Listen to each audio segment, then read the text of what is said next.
हरिभक्तिरस्तु लक्ष्मीनारायणस्फूर्णानुग्रह पूर्णप्रदाब्धिरस्तु देवतानुग्रह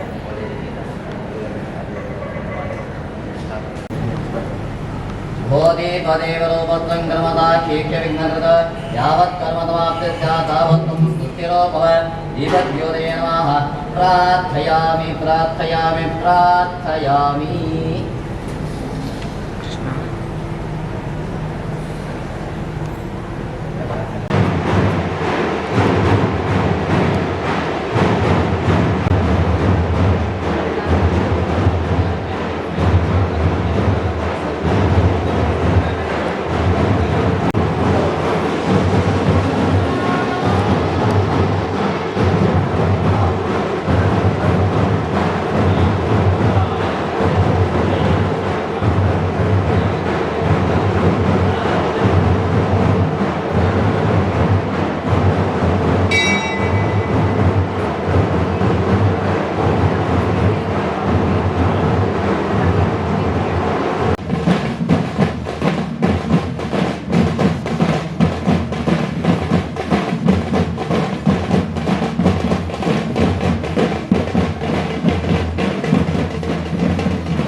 lấy lên đó đó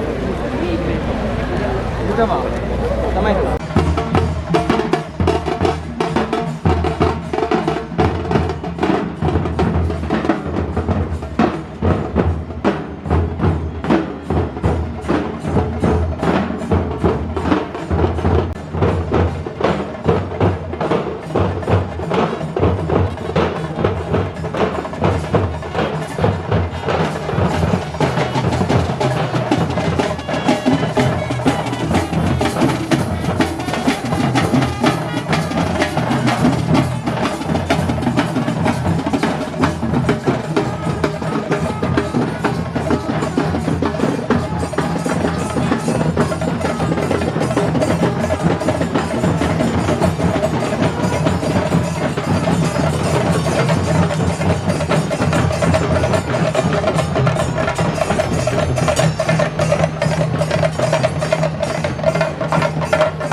ನಡೆಸುತ್ತಿರುವಂತಹ ವಿಶ್ವವಿಖ್ಯಾತ ಅಷ್ಟಮಠಗಳ ಅಷ್ಟಮಿ ಆಚರಣೆಯ ಬೀಡು ನಮ್ಮಿ ಉಡುಪಿಯ ವಿದ್ಯಾರ್ಥಿಗಳು ತಮ್ಮ ವಂದನೆಯನ್ನ ಸಲ್ಲಿಸಿಕೊಂಡು ಸಾಗಿ ಬರುತ್ತಿದ್ದಾರೆ.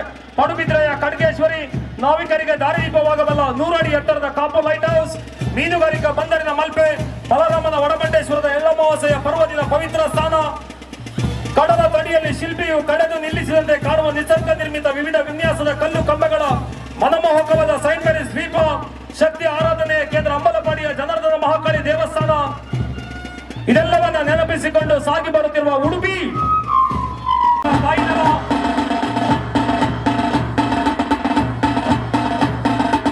ಕ್ರೀಡಾಲೋಕದ ಸಾಧಕಿ ವಾಸಂತಿರವರ ತಾಯಿನಾಡು.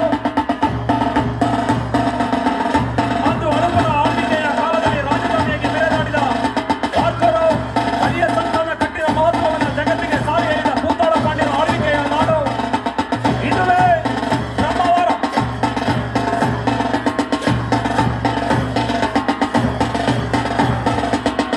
ಆ ಬಳಿಕದಲ್ಲಿ ಸಾಗಿ ಬರುತ್ತಿರುವಂತಹ ಕುಂದ ಕನ್ನಡದ ನಾಡು, ಕುಂದೇಶ್ವರನ ಪುಣ್ಯ ಕ್ಷೇತ್ರ, ನಿತ್ಯವೂ ಸಾವಿರಾರು ಭಕ್ತರನ್ನು ಆಕರ್ಷಿಸುವ ಕುಂಭಶ್ರೀ ಅಣೆಗುಡ್ಡೆಯ ವಿನಾಯಕನ ಕ್ಷೇತ್ರ, ಐತಿಹಾಸಿಕ ಮಹತ್ವದ ಶಂಕರನಾರಾಯಣ, ಕಮಲಶಿಲೆಯ ಬ್ರಾಹ್ಮಿ ದುರ್ಗಾ ಪರಮೇಶ್ವರ ದೇವಸ್ಥಾನ, ಕೊಡಿಯಪ್ಪ ಖ್ಯಾತಿಯ ಕೋಟೇಶ್ವರದ ಕೋಟಿಲಿಂಗೇಶ್ವರರ ಸನ್ನಿಧಾನ, ವರಾಹಿ ನದಿಯ ದಂಡೆಯ ಮೇಲೆ ಅನೇಕ ದೇಗುಲಗಳ ಹಾಗೂ ಐತಿಹಾಸಿಕ ಸ್ಮಾರಕವನ್ನು ಹೊಂದಿರುವ ಪುರಾತನ ಸ್ಥಳ ಬಸರಾಡು, ವಾದಿರಾಜರ ಜನ್ಮಸ್ಥಳ ಹುಣ್ಣಿನಕೆರೆ, ಇದೆಲ್ಲವನ್ನ ನೆನಪಿಸಿಕೊಂಡು ಸಾಗಿ ಬರುತ್ತಿರುವ ಕುಂದಾಪುರ. ಇದು ಸಾಗಿ ಬರುತ್ತಿದೆ ಕಾರ್ಕಳ. ಕಲ್ಲು ಇತಿಹಾಸದ ಕಥೆಗಳನ್ನ, ಶಾಸನದ ಪುಟಗಳನ್ನು ತೆರೆದಿಡಬಲ್ಲ ಭವ್ಯ ನಾಡು, ಗೊಮ್ಮಟನ ನಗರಿ ಕಾರ್ಕಳ. ತನ್ನ ವಂದನೆಯನ್ನು ಸಲ್ಲಿಸುವುದಕ್ಕಾಗಿ ಸಾಗಿ ಬರುತ್ತಿರುವ ಹೆಮ್ಮೆಯ ತಂಡ 800 ವರ್ಷಗಳ ಇತಿಹಾಸದ 7ನೇ ಆದಿಶೇಷದ ಮೇಲೆ ಪವಡಿಸಿರುವ ವಿಷ್ಣುವಿನ ಸುಂದರವಾದ ವಿಗ್ರಹದ ಮಹತ್ವವಾದ ಅನಂತ ಶಯನ ದೇವಸ್ಥಾನ, ತಿರುಪತಿಯ ಖ್ಯಾತಿ ಕಲ್ಲು ಬೆಟ್ಟದ ಮೇಲೆ ನಿಂತಿರುವಂತಹ 40 ಅಡಿ ಎತ್ತರದ ಏಕಶಿಲ ಗೊಮ್ಮಟನ ವಿಗ್ರಹ, ಇದೆಲ್ಲವನ್ನ ನೆನಪಿಸಿಕೊಂಡು ಸಾಗಿ ಬರುತ್ತಿರುವ ಕಾರ್ಕಳ. ಕೊನೆಯಲ್ಲಿ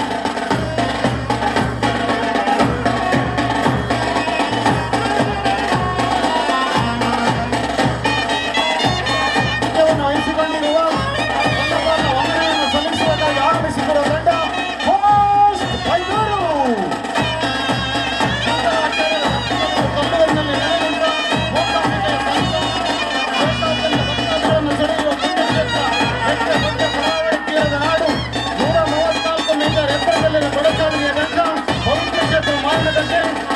ಶತಮಾನದಲ್ಲಿ ಕಲ್ಯಾಣ ಚಾಲುಕ್ಯರ ಕಾಲದಲ್ಲಿ ನಿರ್ಮಾಣಗೊಂಡ ಶನೇಶ್ವರ ದೇವಾಲಯ, ಪ್ರಕೃತಿಯ ಸುಂದರ ರಮಣೀಯ ಪ್ರಾಣ ಮರವಂತೆ, ಪೂರ್ವದಲ್ಲಿ ಶಾಂತವಾಗಿ ದಕ್ಷಿಣೋತ್ತರವಾಗಿ ಹರಿಯುತ್ತಿರುವ ಸೌಗಣಿಕ ನದಿ, ಪಶ್ಚಿಮದಲ್ಲಿ ಆಳೆತ್ತರದ ಅಲೆಗಳ ಬೋರ್ಚರಿಯುವ ಅರಬ್ಬಿ ಸಮುದ್ರ, ನೀರನ್ನ ಬೇರ್ಪಡಿಸುವ ರಾಷ್ಟ್ರೀಯ ಹೆದ್ದಾರಿ 66ರ ಪಂಚ ನದಿಗಳ ಸಂಗಮದ ನಾಡು.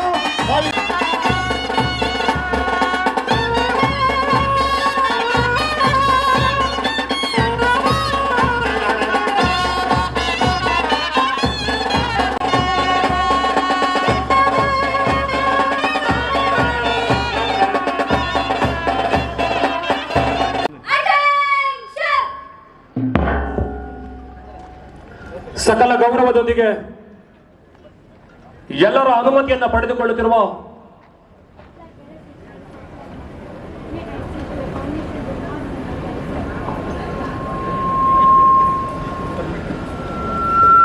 ಜಿಲ್ಲಾಡಳಿತದ ವತಿಯಿಂದ ನಡೆಯುತ್ತಿರುವಂತಹ ಕಾರ್ಯಕ್ರಮಗಳಲ್ಲಿ ಧ್ವಜಾರೋಹಣವನ್ನು ನಡೆಸುವಂತಹ ರೀತಿಯಲ್ಲಿ ನಮ್ಮ ವಿದ್ಯಾರ್ಥಿಗಳಿಂದ ಉಡುಪಿ ಜಿಲ್ಲೆಯ ಕ್ರೀಡಾ ಧ್ವಜ ಎತ್ತರ ಬಾನೆತ್ತರಕ್ಕೆ ಏರುವುದಕ್ಕೆ ಕ್ಷಣಗಳಲ್ಲಿ ಒಲಿಂಪಿಕ್ ಕ್ರೀಡಾಕೂಟಗಳಲ್ಲಿ 1920ರ ಬೆಲ್ಜಿಯಂನ ಆಂಟ್ವರ್ಪ್ನ ಹಿನ್ನೆಲೆಯನ್ನು ಒಳಗೊಂಡಿರುವಂತಹ ಒಂದರೊಳಗೊಂದು ಬೆಸೆದುಕೊಂಡ 5 ಉಂಗುರಗಳ ಸಂಕೋಲೆಯನ್ನು ಒಲಿಂಪಿಕ್ ಧ್ವಜದಲ್ಲೂ, ಒಂದರೊಳಗೊಂದು ಬೆಸೆದುಕೊಂಡ 11 ಉಂಗುರಗಳ ಸಂಕೋಲೆಯನ್ನು ಏಷ್ಯನ್ ಧ್ವಜಗಳಲ್ಲಿ ಕಾಣಬಹುದಾಗಿದೆ. ಒಲಿಂಪಿಕ್ ಧ್ವಜದ ಮೇಲ್ಭಾಗದಲ್ಲಿ ನೀಲಿ, ಹಳದಿ, ಕಪ್ಪು, ಹಸಿರು, ಕೆಂಪು ಬಣ್ಣದ ಪಟ್ಟಿಗಳನ್ನು ಬಳೆಗಳನ್ನು ಹಚ್ಚಲಾಗಿದ್ದು, ಈ ಉಂಗುರಗಳು ಪ್ರಪಂಚದ ಎಲ್ಲ ದೇಶಗಳ ರಾಷ್ಟ್ರಧ್ವಜದ ಮೇಲೆ ಇರುವಂತಹ ಆಕರ್ಷಕವಾಗಿ ಈ ಒಂದು ಧ್ವಜಪಥ ಸಂಚಲನೆಯನ್ನು ನಡೆಸುತ್ತಿರುವಂತಹ ನಮ್ಮ ವಿದ್ಯಾರ್ಥಿಗಳು ಸರ್ ಸುರೇಶ್ ಚಂದ್ರ ಬಾಬುರವರ ಮಾರ್ಗದರ್ಶನದಲ್ಲಿ ನಮ್ಮ ಹೆಮ್ಮೆಯ ವಿದ್ಯಾರ್ಥಿ ವೃಂದ.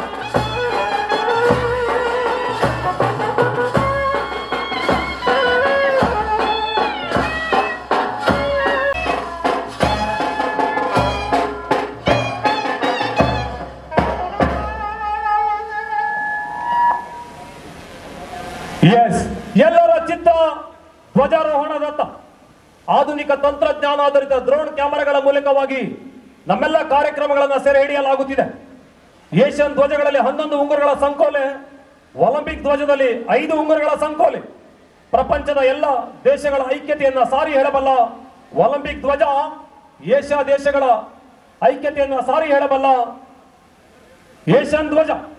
ಇಂದು ಉಡುಪಿ ಜಿಲ್ಲೆಯ 5 ಶೈಕ್ಷಣಿಕ ವಲಯಗಳು ಒಂದನ್ನೊಂದು ಬೆಸೆದುಕೊಂಡರ ಸಂಕೇತವಾಗಿ ಈ ಧ್ವಜದ ಮೇಲ್ಭಾಗದಲ್ಲಿ 5 ಉಂಗುರಗಳ ಸಂಕೋಲೆ.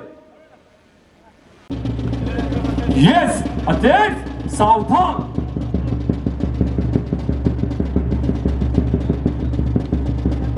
ಕ್ರೀಡಾ ಧ್ವಜ ಬಾನೆತ್ತರಕ್ಕೆ ಏರುತ್ತಿರುವ ಸಂಭ್ರಮದ ಕ್ಷಣ.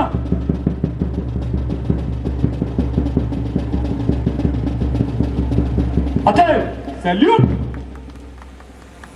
ಆರ್ಡರ್ ಅಟೆಂಡ್ ವಿಶ್ರಮ್. ರಾಜ ರಸ್ತೆಯಲ್ಲಿ ವೈಭವದಿಂದ ತಂದು ಇದೀಗ ನಮ್ಮ ಈ ಕ್ರೀಡಾಂಗಣವನ್ನು ತಲುಪಿಕೊಂಡವರಿದ್ದಾರೆ. ಶಿಕ್ಷಣ ಕ್ಷೇತ್ರಕ್ಕೆ ಬಹಳವಾದ ಪ್ರೋತ್ಸಾಹವನ್ನು ಕೊಡಮಾಡಿದವರು, ಜಿಲ್ಲೆಯ ರಾಜಕೀಯದಲ್ಲಿ ಅಳಿಸಲಾಗದ ಹೆಸರನ್ನು ಅಚ್ಚೊತ್ತಿದ ಅಂದಿನ ಜಿಲ್ಲಾ ಪಂಚಾಯತ್ ಅಧ್ಯಕ್ಷರಾಗಿರುವ ರಾಜು ಪೂಜಾರಿ ಇವರ ಮೂಲಕವಾಗಿ ನಮ್ಮ ಈ ಕ್ರೀಡಾ ಜ್ಯೋತಿ ಪ್ರಜ್ವಲನಗೊಳ್ಳಲಿಕ್ಕಿದೆ. ಎಲ್ಲರ ಚಿತ್ತ ಜ್ಯೋತಿ ಸ್ವೀಕಾರದತ್ತ ಈ ಶುಭ ಗಳಿಗೆ.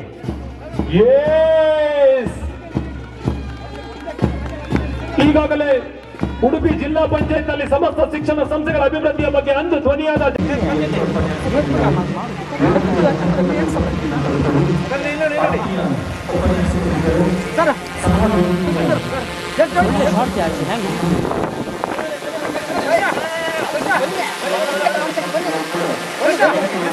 ಜನತಾ ಪದವಿ ಪೂರ್ವ ಕಾಲೇಜು ಈ ಭಾಗದಲ್ಲಿ ಎಲ್ಲರಿಗೂ ಗೊತ್ತಿದೆ. 2017-18ರಲ್ಲಿ ಬಂದು ಬಿದ್ದಂಥ ಒಂದು ಕಾಲೇಜನ್ನ 2022ರಲ್ಲಿ ಮಾಜಿ ಶಾಸಕರಾದಂಥ ಗೋಪಾಲ್ ಪೂಜಾರಿ ಸರ್ ಅವರು ಇದೇ ಊರಿನ ಅಂತ ಹೇಳಿದ್ರೆ, ಇಲ್ಲಿ ಜನ ಹೇಳ್ತಾರೆ ಮಣ್ಣಿನ ಮಗ ಅಂತ ಹೇಳ್ತಾರೆ, ಇದೇ ಊರಲ್ಲಿ ಹುಟ್ಟಿ ಇದೇ ಊರಲ್ಲಿ ಶಿಕ್ಷಣ ಪಡೆದು ಮುಂದೊಂದು ದಿನ ಇದೇ ಒಂದು ಊರಿಗೆ ಒಂದು ಶಿಕ್ಷಣದ ವ್ಯವಸ್ಥೆಯನ್ನು ಕೊಡುವಂಥ ಒಂದು ಭಾಗ್ಯ ನನಗೆ ಸಿಕ್ಕಿದೆ. ಮಾಜಿ ಶಾಸಕರು ನನ್ನ ಕೈಗೊಪ್ಪಿಸ್ತಾರೆ. ತದನಂತರದಲ್ಲಿ ನಿಮ್ಗೆ ಗೊತ್ತಿದೆ, ಒಂದು ಸಂಸ್ಥೆ ಒಬ್ಬ ಗಣಿತ ಉಪನ್ಯಾಸಕನಿಗೆ ಒಪ್ಪಿಸಿದ ನಂತರ ಅವನಲ್ಲಿ ಒಂದು ಹಲವಾರು ಕನಸುಗಳಿರ್ತವೆ. ಆ ಕನಸು ಹೇಗಂತ ಹೇಳಿದ್ರೆ, ಶಿಕ್ಷಣ ಅನ್ನುವಂಥದ್ದು ಹೀಗೆ ಇರಬೇಕು. ಈಗ ನಾವು ಓದಿ ಬಂದಿದ್ದೇವೆ ನಮ್ಮ ಜೀವನದಲ್ಲಿ. ಹೇಗಿತ್ತಂತ ಹೇಳಿದ್ರೆ ಆ ಶಿಕ್ಷಣ, ನೀವೊಂದಿಷ್ಟು ಅಂಕಗಳನ್ನು ಗಳಿಸ್ಕೊಳ್ಳಿ, ಡಾಕ್ಟರು ಇಂಜಿನಿಯರ್ ಆಗಿಬಿಡಿ ಅಷ್ಟೇ, ಮತ್ತೇನಿಲ್ಲ. ಅಥವಾ ಚಾರ್ಟರ್ಡ್ ಅಕೌಂಟೆಂಟ್ ಅಥವಾ ಕಂಪನಿ ಸೆಕ್ರೆಟರಿ ಹಾಕೊಂಡು ಮುಂದೊಂದು ದಿನ ಒಂದಿಷ್ಟು ಹಣ ಗಳಿಸ್ಕೊಂಡು ಜೀವನವನ್ನ ಎಂಜಾಯ್ ಮಾಡಬೇಕಷ್ಟೇ. ಯಾಕಂದ್ರೆ ನಾವು ಆವಾಗ ಕಲಿಯುತ್ತಿರುವಂಥ ಪದ್ಧತಿ ಹಾಗಿತ್ತಂತ ನಾನು ಹೇಳಲಿಕ್ಕೆ ಇಷ್ಟಪಡ್ತೀನಿ. ಬಟ್ ಆದರೆ ನನ್ನ ಒಂದು ವಿಷನ್ ಹೇಗಿದೆ ಅಂತ ಹೇಳಿದ್ರೆ, ನಮ್ಮ ಸಂಸ್ಥೆಗೆ ಬಂದಂಥ ವಿದ್ಯಾರ್ಥಿಗಳ ಒಂದು ಸರ್ವತೋಮುಖ ಬೆಳವಣಿಗೆ ಆಗಬೇಕು. ಆ ಸರ್ವತೋಮುಖ ಬೆಳವಣಿಗೆ ಹೇಗಿದೆ ಅಂತ ಹೇಳಿದ್ರೆ, ಫಸ್ಟ್ ಆಫ್ ಆಲ್ ಅವರು ಶಿಕ್ಷಣದಲ್ಲಿ ಒಂದಿಷ್ಟು ಛಾಪನ್ನು ಮೂಡಿಸ್ಬೇಕು. ಈ ಶಿಕ್ಷಣ ಅಂತ ಹೇಳಿದ ತಕ್ಷಣ ಎಲ್ಲರಿಗೂ ಗೊತ್ತಿರುವಂಥ ವಿಚಾರ, ಕಳೆದ 3 ಶೈಕ್ಷಣಿಕ ಅವಧಿಗಳಲ್ಲಿ ಈ ಒಂದು ಸಂಸ್ಥೆ ಕೇವಲ ಜಿಲ್ಲೆ ಮಾತ್ರ ಅಲ್ಲ, ರಾಜ್ಯ ಮಟ್ಟದಲ್ಲಿ ಹೆಸರು ಮಾಡ್ತಾ ಇದೆ. ಅದು ಯಾಕಂತ ಹೇಳಿದ್ರೆ, ಅದು ಬೋರ್ಡ್ಸ್ ಎಕ್ಸಾಮಿನೇಷನ್ ಇದ್ದಿರ್ಬೋದು, ಸತತ 3 ವರ್ಷನೂ 100% ಫಲಿತಾಂಶವನ್ನು ಕೊಟ್ಟು ರಾಜ್ಯ ಮಟ್ಟದ CET ರ್ಯಾಂಕ್ಗಳಿದ್ದಿರ್ಬೋದು, ಅಥವಾ ರಾಷ್ಟ್ರ ಮಟ್ಟದ ನೀಟ್ ಮತ್ತು JEE ಮೈನ್ಸ್ ಎಕ್ಸಾಮಿನೇಷನ್ಸ್ಗಳಲ್ಲಿ ಉತ್ತಮವಾದ ಫಲಿತಾಂಶನ ಕೊಟ್ಟಿರೋ ಸಂಸ್ಥೆ ಅಂತ ಹೇಳಿದ್ರೆ ಅದು ಜನತಾ ಪದವಿ ಪೂರ್ವ ಕಾಲೇಜು. ಹಾಗೆ ಯಾವುದೇ ಒಂದು ಸಂಸ್ಥೆ ಇನ್ನೂ ಎತ್ತರಕ್ಕೆ ಬೆಳಿಬೇಕಾದ್ರೆ ಸಾಕಷ್ಟು ಕಾಲಾವಕಾಶ ಬೇಕಾಗಿರ್ತದೆ. ಯಾಕಂತ ಹೇಳಿದ್ರೆ ನಾವು ಬಂದು 3 ವರ್ಷ ಆಗಿದ್ದಷ್ಟೇ, 3 ವರ್ಷದಲ್ಲಿ ಸಾಕಷ್ಟು ಒಂದಿಷ್ಟು ಥಿಂಗ್ಸ್ ಅನ್ನ ಅಂತ ಹೇಳಿದ್ರೆ ಒಂದು ಪ್ರತಿಭೆಯನ್ನ ನಾವು ಈ ಒಂದು ರಾಜ್ಯಕ್ಕೆ ಕೊಟ್ಟಿದ್ದೇವೆ. ಅದೇ ರೀತಿ ನಾನೀಗ ತಾನು ಹೇಳಿದೆ, ಶಿಕ್ಷಣ ಅಂತ ಹೇಳಿದ್ರೆ ಎಲ್ಲವನ್ನ ಕೊಡ್ಬೇಕು. ಎಲ್ಲವನ್ನ ಕೊಡ್ಬೇಕಂತ ಹೇಳಿದ್ರೆ ಸಾಂಸ್ಕೃತಿಕವಾಗಿ ಮಕ್ಕಳನ್ನ ಕಲಿಯಲಿ ತೊಡಗಿಸ್ಕೊಳ್ಬೇಕು. ಎಸ್, ನಮ್ಮಲ್ಲಿ ಸಾಂಸ್ಕೃತಿಕ ತಂಡ ಒಂದು 100 ಮಕ್ಕಳ ಸಾಂಸ್ಕೃತಿಕ ತಂಡ ಇದೆ. ಬೇರೆ ಬೇರೆ ಭಾಗಗಳಲ್ಲಿ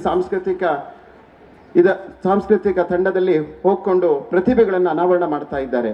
ಹಾಗೆ ನಾವು ಕ್ರೀಡೆ ಅಂತ ಹೇಳಿ ಬಂದ ತಕ್ಷಣ ಈಗ ನಮಗೆ ಗೊತ್ತಿದೆ, ನಾವು ಹಿಂದೊಂದಿನ ಪೇಪರಲ್ಲಿ ಓದ್ತಾ ಇದ್ದೇವೆ, ನ್ಯೂಸಲ್ಲಿ ನೋಡ್ತಾ ಇದ್ದೇವೆ, ದೂರದ ದಕ್ಷಿಣ ಕನ್ನಡದ ಆಳ್ವಾಸ್ ಅಂತ ಹೇಳ್ಕೊಂಡು ಬೇರೆ ಬೇರೆ ರಾಜ್ಯಗಳಿಂದ ವಿದ್ಯಾರ್ಥಿಗಳು ಬಂದಲ್ಲಿ ತಮ್ಮನ್ನ ಹಲವಾರು ಕ್ರೀಡೆಗಳಲ್ಲಿ ತೊಡಗಿಸಿಕೊಂಡು ದೇಶ ಅಂತಾರಾಷ್ಟ್ರೀಯ ಮಟ್ಟದಲ್ಲಿ ಅವರು ಹೆಸರು ಮಾಡ್ತಾ ಇದ್ರು. ನನಗೂ ಅಂಥದ್ದೊಂದು ಕನಸಿತ್ತು, ನಮ್ಮ ಈ ಹೆಮ್ಮಾಡಿ ಭಾಗದಲ್ಲೂ ಕೂಡ ಕ್ರೀಡೆಗೆ ಒಂದು ಮಹತ್ತರವಾದ ಉತ್ತೇಜನ ಕೊಡಬೇಕಂತ ಹೇಳ್ಕೊಂಡು. ಈಗ ಎಲ್ಲ ಪದವಿ ಪೂರ್ವ ಕಾಲೇಜವರಿಗೂ ದೊಡ್ಡ ದೊಡ್ಡ ಆಸೆ ಇರ್ತವೆ. ಹೇಗಂತ ಹೇಳಿದ್ರೆ, ಎಸ್, ತಮ್ಮ ಕಾಲೇಜಿನ ವಿದ್ಯಾರ್ಥಿಗಳು ಕೂಡ ರಾಷ್ಟ್ರ ಮಟ್ಟದಲ್ಲಿ ಗುರುತಿಸ್ಕೊಳ್ಬೇಕು. ಸೊ ಅವ್ರು ಗುರುತಿಸ್ಕೊಳ್ಬೇಕಂತ ಹೇಳಿದ್ರೆ ಅಷ್ಟು ಸಾಕಾಗಲ್ಲ. ನೀವು ಗುರುತಿಸ್ಕೊಳ್ಬೇಕಾದ್ರೆ ಅದಕ್ಕೆ ಸರಿಯಾದ ಗ್ರಾಸ್ ರೂಟ್ ಲೆವೆಲ್ ವರ್ಕ್ ಮಾಡಬೇಕಾಗತ್ತೆ. ನಮ್ಮಲ್ಲಿ ಕ್ರೀಡೆಗೆ ಉತ್ತೇಜನ ಕೊಡೋದಕ್ಕೋಸ್ಕರ ಪ್ರತಿ ವರ್ಷ ನಾವು ಏನು ಮಾಡ್ತಿದ್ದೀವಿ ಅಂತ ಹೇಳಿದ್ರೆ, ಸರಿಸುಮಾರು ಒಂದು 40ರಿಂದ 50 ಕ್ರೀಡೆಗೆ ಸಂಬಂಧಪಟ್ಟ ಹಾಗೆ ಉಚಿತ ಸೀಟ್ಗಳನ್ನು ನಾವು ಕೊಡ್ತಾ ಇದ್ದೇವೆ. ಈಗ 10ನೇ ತರಗತಿಯಲ್ಲಿ ಓದ್ತಾ ಇರುವ ವಿದ್ಯಾರ್ಥಿಗಳು ಇವಾಗ ಜಿಲ್ಲಾ ಮಟ್ಟದ ಕ್ರೀಡಾಕೂಟವನ್ನು ಆಯೋಜನೆ ಮಾಡ್ಕೊಳ್ತಾ ಇದ್ದೇವೆ. ಹಾಗೆ ರಾಜ್ಯ ಮಟ್ಟಕ್ಕೆ ಆಯ್ಕೆ ಆಗಿರ್ತಾರೆ, ರಾಜ್ಯ ಮಟ್ಟದ ರಾಷ್ಟ್ರ ಮಟ್ಟಕ್ಕೆ ಅವ್ರು ಹೋಗ್ತಾರೆ. ಸೊ ರಾಷ್ಟ್ರ ಮಟ್ಟದಲ್ಲಿ ಅಂತ ಹೇಳಿದ್ರೆ ರಾಜ್ಯ ಮಟ್ಟದಲ್ಲಿ ಪ್ಲೇಸ್ ಆದಂಥ ವಿದ್ಯಾರ್ಥಿಗಳಿಗೆ ನಾವು ಉಚಿತ ಸೀಟ್ಗಳನ್ನು ಕೂಡ ಕೊಡ್ತಾ ಇದ್ದೇವೆ ಈ ಸಂಸ್ಥೆಯಲ್ಲಿ. ಅದ ನಂತರದಲ್ಲಿ ನಮ್ಮ SSLC ಎಕ್ಸಾಮಿನೇಷನ್ ಮುಗಿತಾ ಇದ್ದ ಹಾಗೆ ಒಂದು ಸ್ಪೋರ್ಟ್ಸ್ ಕ್ಯಾಂಪ್ ಅಂತ ಮಾಡ್ತೇವೆ. ಆ ಸ್ಪೋರ್ಟ್ಸ್ ಕ್ಯಾಂಪಲ್ಲಿ ಈ ವರ್ಷ ಸರಿಸುಮಾರು 200ರಿಂದ 300 ವಿದ್ಯಾರ್ಥಿಗಳು ಭಾಗವಹಿಸಿದ್ರು. ಒಟ್ಟಾರೆಯಾಗಿ ಹೇಳಬೇಕಂತ ಹೇಳಿದ್ರೆ 100ಕ್ಕೂ ಮಿಕ್ಕಿ ವಿದ್ಯಾರ್ಥಿಗಳಿಗೆ ಈ ವರ್ಷ ಸ್ಪೋರ್ಟ್ಸ್ ಕೋಟದಲ್ಲಿ ಒಂದಿಷ್ಟು ಕನ್ಸೆಷನ್ ಮತ್ತೆ ಫ್ರೀ ಸೀಟನ್ನು ಈ ಸಂಸ್ಥೆಯನ್ನು ಕೊಡಮಾಡಿದ್ದೇವೆ. ಅದರ ಪ್ರತಿಫಲ ಎನ್ನುವಂತೆ ಈ ವರ್ಷ ನಮ್ಮ ಸಂಸ್ಥೆಯಿಂದ ಸರಿಸುಮಾರು 70ಕ್ಕೂ ಅಧಿಕ ವಿದ್ಯಾರ್ಥಿಗಳು ಕ್ರೀಡೆಯಲ್ಲಿ ರಾಜ್ಯ ಮಟ್ಟದ ಅಂಕಣವನ್ನು ಈಗಾಗಲೇ ತಲುಪಿದ್ದಾರೆ. ಹಾಗೆ 4 ವಿದ್ಯಾರ್ಥಿಗಳು ಈ ಒಂದು ಪದವಿ ಪೂರ್ವ ಕಾಲೇಜಿಂದ, ಹಾಗೆ ಒಬ್ಬ ವಿದ್ಯಾರ್ಥಿ ನಮ್ಮ ಅಂಗಸಂಸ್ಥೆಯಾದಂಥ ಜನತಾ ನ್ಯೂ ಇಂಗ್ಲಿಷ್ ಮೀಡಿಯಂ ಶಾಲೆಯಿಂದ ರಾಷ್ಟ್ರ ಮಟ್ಟಕ್ಕೂ ಆಯ್ಕೆಯಾಗಿದ್ದಾರೆ. ಮತ್ತೆ ಒಂದು ಸಂಸ್ಥೆ ಉತ್ತಮವಾಗಿ ನಡೀಬೇಕಾದ್ರೆ ಆ ಸಂಸ್ಥೆಯಲ್ಲಿ ಸಿಬ್ಬಂದಿ ವರ್ಗದವರ ಒಂದು ಉತ್ತಮವಾದ ತಂಡ ಇರಬೇಕು. ಅಂತ ಒಂದು ಉತ್ತಮವಾದ ತಂಡ, ಉತ್ತಮವಾದ ತರಬೇತಿ ಈ ಒಂದು ಜನತಾ ಶಿಕ್ಷಣ ಸಂಸ್ಥೆಯಲ್ಲಿ ನಾವು ಕೊಡ್ತಾ ಇದ್ದೇವೆ. ಹಾಗೆ ಮುಂದೊಂದು ದಿನ ಈ ಸಂಸ್ಥೆ ಈ ರಾಜ್ಯ ರಾಷ್ಟ್ರ ಮೆಚ್ಚುವಂತ ಕೆಲಸ ಮಾಡುತ್ತೆ ಅನ್ನುವಂಥ ಒಂದು ಆಶಾಭಾವನೆ ನನಗಿದೆ. ಹಾಗೆ ಇವತ್ತಿನ ಈ ಕ್ರೀಡಾಕೂಟದ ಬಗ್ಗೆ ಒಂದೆರಡು ಮಾತನ್ನು ಹೇಳಬೇಕನ್ಸಿದ್ರೆ, ನಾವು ಪ್ರತಿ ವರ್ಷನೂ ಇಲಾಖೆಯಿಂದ ಒಂದಿಷ್ಟು ಕಾರ್ಯಕ್ರಮಗಳನ್ನು ಹಮ್ಮಿಕೊಳ್ತೇವೆ. 2022ರಿಂದ ಜಿಲ್ಲಾ ಮಟ್ಟದ ಕಬಡ್ಡಿ ಇದ್ದಿರ್ಬೋದು, ಜಿಲ್ಲಾ ಮಟ್ಟದ ಕುಸ್ತಿ ಇದ್ದಿರ್ಬೋದು, ತಾಲೂಕು ಮಟ್ಟದ ಕಬಡ್ಡಿ ಇದ್ದಿರ್ಬೋದು, ಒಂದು ಕಾರ್ಯಕ್ರಮವನ್ನು ಹಮ್ಮಿಕೊಂಡು ನಾವು ಇಲಾಖೆಗೆ ನಮ್ಮಿಂದೇನು ಸಹಕಾರ ಕೊಡಬೇಕು ಅದನ್ನು ಕೊಡ್ತಾ ಇದ್ದೇವೆ.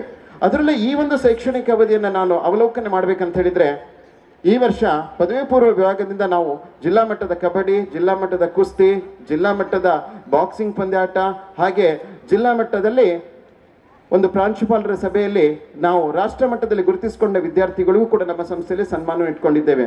ಹಾಗೆ ನಮ್ಮ ಆತ್ಮೀಯರಾದಂಥ PO ನಾಗೇಶ್ ನಾಯ್ಕರವರು ಹೀಗೆ ಒಂದಿನ ಕೇಳಿದ್ರು, ಸರ್ ಈ ವರ್ಷ ಬೈಂದೂರು ವಲಯಕ್ಕೆ ಈ ಜಿಲ್ಲಾ ಮಟ್ಟದ ಕ್ರೀಡಾಕೂಟವನ್ನು ಕೊಟ್ಬಿಟ್ಟಿದ್ದಾರೆ, ನೀವು ಅದನ್ನು ಆಯೋಜನೆ ಮಾಡ್ಕೊಳ್ಬೇಕು. ನಾನು ಯಾವುದಕ್ಕೂ ಅವ್ರಿಗೆ ಇಲ್ಲ ಅಂತ ಹೇಳಿಲ್ಲ. ಸರಿ ಸರ್, ಆಯೋಜನೆ ಮಾಡ್ಕೊಳ್ತೇವೆ, ನಮ್ಮಲ್ಲಿ ಗ್ರೌಂಡ್ ಇಲ್ಲ, ಬಟ್ ಅದನ್ನು ರೆಡಿ ಮಾಡಿಕೊಡ್ಬೇಕು. ಎಸ್, ನಾವು ಖಂಡಿತವಾಗಿ ಹೇಳ್ತೀನಿ, ಕಳೆದ 3-4 ತಿಂಗಳಿಂದ ಇಲ್ಲಿ ದಟ್ಟವಾದ ಕಾಡಿದ್ದಿತ್ತು. ಸೊ ಒಂದಿಷ್ಟು ನಿಮಗೆ ಆಡ್ಲಿಕ್ಕೆ ವ್ಯವಸ್ಥೆ ಇಲ್ಲದಂಥ ಸ್ಥಿತಿಯಲ್ಲಿತ್ತು. ಅದನ್ನೆಲ್ಲವನ್ನ ರೆಡಿ ಮಾಡಿ ಇವತ್ತೊಂದು ಸುಸಜ್ಜಿತವಾದಂಥ ಒಂದು ಟ್ರ್ಯಾಕ್ ಅನ್ನು ನಾವು ರೆಡಿ ಮಾಡಿದ್ದೇವೆ ಅಂತ ಹೇಳಿದ್ರೆ, ಖಂಡಿತವಾಗಿಯೂ ನಮ್ಮ ಸಿಬ್ಬಂದಿ ವರ್ಗದವರಿದ್ದಿರ್ಬೋದು, ಅಥವಾ ಈ ಜಿಲ್ಲೆಯ ದೈಹಿಕ ಶಿಕ್ಷಣ ಶಿಕ್ಷಕರಿದ್ದಿರ್ಬೋದು, ಈ ಒಂದು ತಾಲೂಕಿನ TPO ಅವರು ಇದ್ದಿರ್ಬೋದು, ನಮ್ಮ DPO ಸರ್ ಇದ್ದಿರ್ಬೋದು, ಅದರಲ್ಲೂ ಮುಖ್ಯವಾಗಿ ನಮ್ಮ ಅರುಣ್ ಕುಮಾರ್ ಸರ್ ಇದ್ದಿರ್ಬೋದು, ಮತ್ತೆ ನಮ್ಮ ಸಂಸ್ಥೆಯ ಎಲ್ಲ ದೈಹಿಕ ಶಿಕ್ಷಣ ಉಪನ್ಯಾಸಕರು, ದೈಹಿಕ ಶಿಕ್ಷಣ ಶಿಕ್ಷಕರು, ಇವರೆಲ್ಲ ಸಹಕಾರ ನನಗೆ ಸಿಕ್ಕಿದೆ.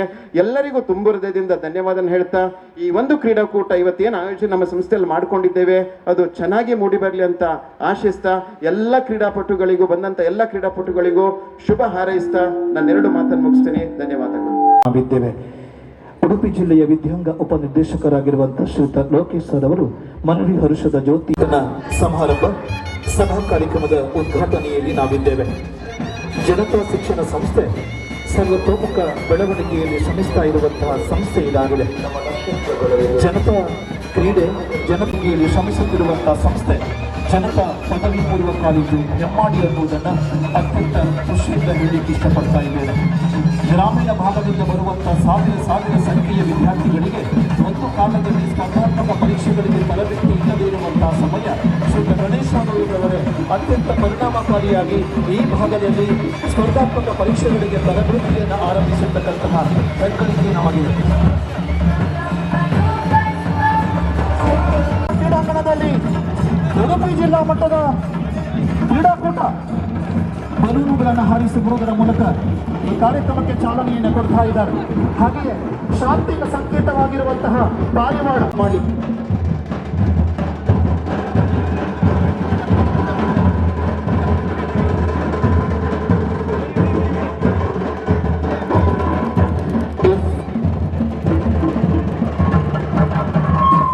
ನಮಗೆ ಅತ್ಯಂತ ಒಂದು ಸಹಕಾರಿಯನ್ನು ನೀಡುವಲ್ಲಿ ಈ ಒಂದು ಕಾರ್ಯಕ್ರಮದ ರೂವಾರಿಗಳಾಗಿ ಎಲ್ಲ ಮೇಲುಸ್ತುವಾರಿಯನ್ನು ವಹಿಸಿಕೊಂಡು ಸುರೇಶ್ ಕಾಂಚನ್ ಸರ್ ಉದ್ಯಮಿಗಳು ಮುಂಬೈ ಇವರ ಒಂದು ನೇತೃತ್ವದಲ್ಲಿ ಒಂದು ಕಾರ್ಯಕ್ರಮ ಅಚ್ಚುಕಟ್ಟಾಗಿ ಬಂದಿದೆ.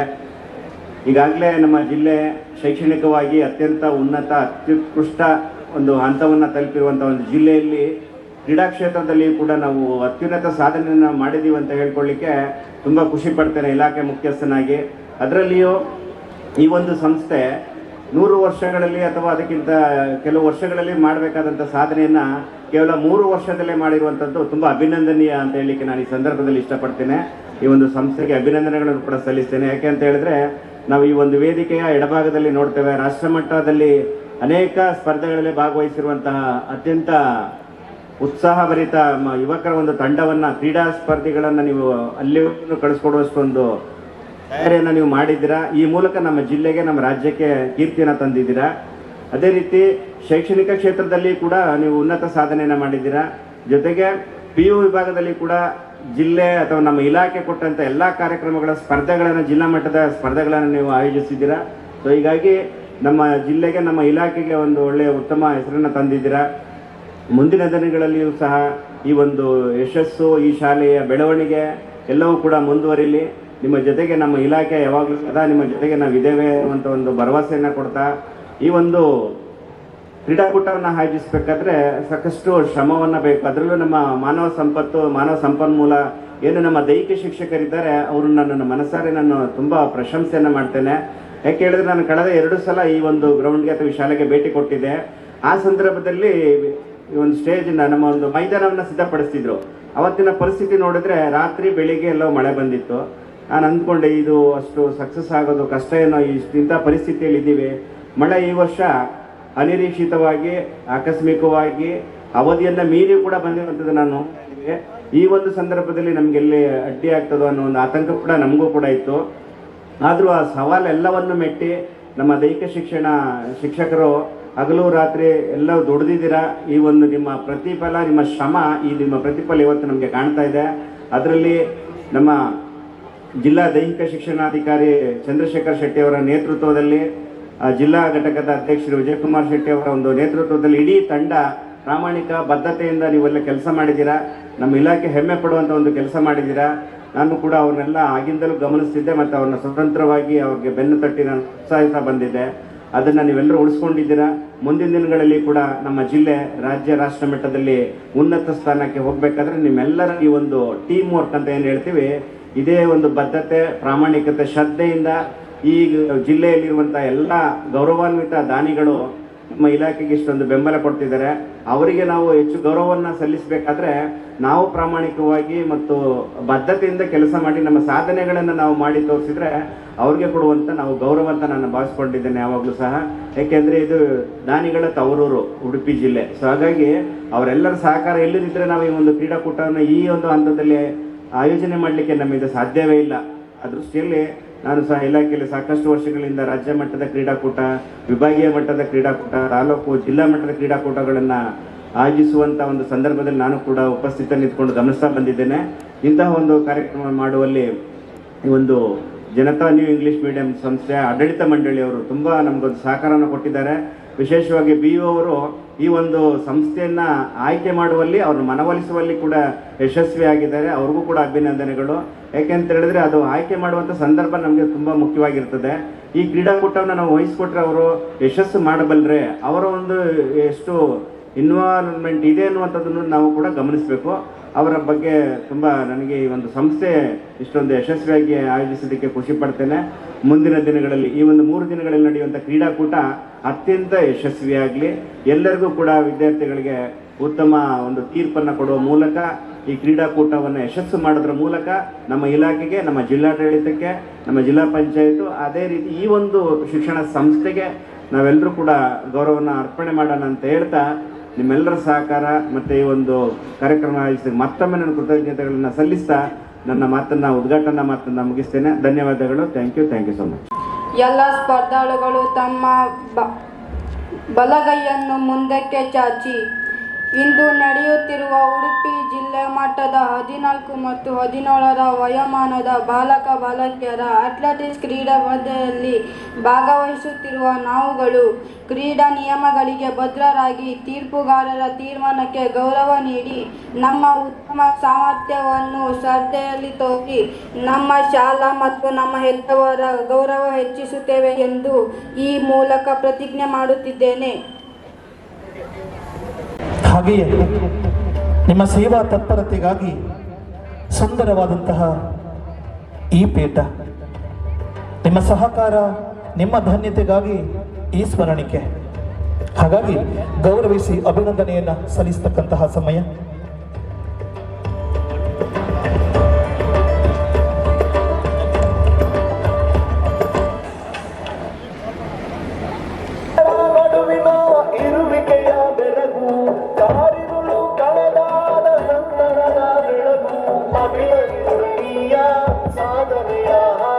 ಜನತಾ ಸಮೂಹ ಶಿಕ್ಷಣ ಸಂಸ್ಥೆಗಳ ಪರವಾಗಿ ಟೀಮ್ ಜನತಾದ ಗೌರವದ ಅಭಿನಂದನೆ, ಗೌರವದ ಸಮ್ಮಾನ. ನಿಜವಾಗಲೂ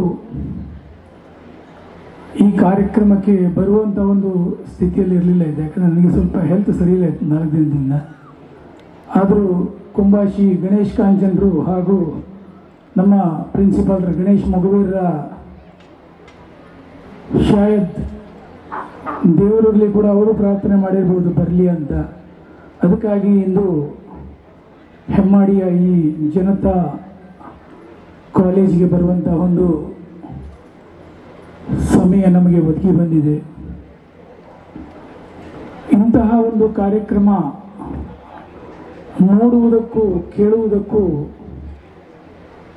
ಆನಂದಿಸುವವರು ನಾವು ಭಾಗ್ಯವಂತರು. ಜನತಾ ಕಾಲೇಜಿನ ಬಗ್ಗೆ ಹೆಚ್ಚಾಗಿ ನಾವು ಈಗ ಕೇಳಿದ್ದೇವೆ ಹಾಗೂ ನೋಡಿದ್ದೇವೆ. ಈ 3 ವರ್ಷಗಳಲ್ಲಿ 100% ರಿಸಲ್ಟ್ ತರುವುದಂತಂದರೆ ಒಂದು ಕುಶಲಲ್ಲ. ಇನ್ನು ಕೆಲವು ಶಾಲೆ ಹಾಗೂ ಕಾಲೇಜುಗಳಲ್ಲಿ ನಾವು ನೋಡ್ತೇವೆ, ಒಂದೊಂದು ಕ್ಲಾಸಲ್ಲಿ ಒಂದು 25, 30, 40 ಮಕ್ಕಳಿದ್ದರೂ ಕೂಡ ಅದರಲ್ಲಿ ಒಬ್ಬರು ಇಬ್ಬರು ಫೇಲ್ ಆಗಿರ್ತಾರೆ. ಆದರೆ ಸಾವಿರಾರು ಮಕ್ಕಳನ್ನು ಹೊಂದಿಕೊಂಡಂಥ ಈ ಕಾಲೇಜನ್ನು ಗಣೇಶ್ ಮಗುವೀರ ನೇತೃತ್ವ ಅತಿ ಉತ್ತಮವಾಗಿ ನಡೆಸ್ಕೊಂಡು ಹೋಗ್ತಾ ಇದ್ದಾರೆ. ಆದರೆ ಇಂತಹ ಕಾರ್ಯಕ್ರಮ ಈ ಒಂದು ಹೆಮ್ಮಾಡಿ ಅಂತ ನಗರದಲ್ಲಿದೆ. ಹೆಮ್ಮಾಡಿ ನಮ್ಮ ಹತ್ತಿರದ ಗ್ರಾಮ.